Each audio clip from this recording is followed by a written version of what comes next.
सब चिंता फिक्रिया भी सारी लाए दो गरुआ कलहर वाली साड़ी लाए दो जाए सावन कोहर जौल ढारी लाए दो राजा चर।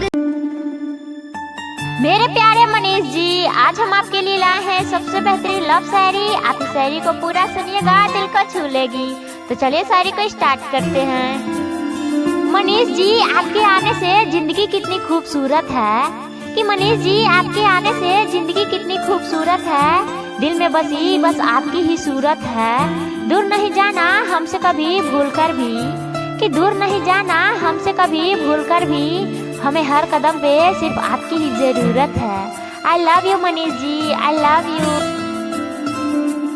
मनीष जी, आपके आने से जिंदगी कितनी खूबसूरत है कि मनीष जी, आपके आने से जिंदगी कितनी खूबसूरत है। दिल में बसी बस आपकी ही सूरत है। दूर नहीं जाना हमसे कभी भूल कर भी, कि दूर नहीं जाना हमसे कभी भूल कर भी, हमें हर कदम पे सिर्फ आपकी ही जरूरत है। I love you Manish ji, I love you.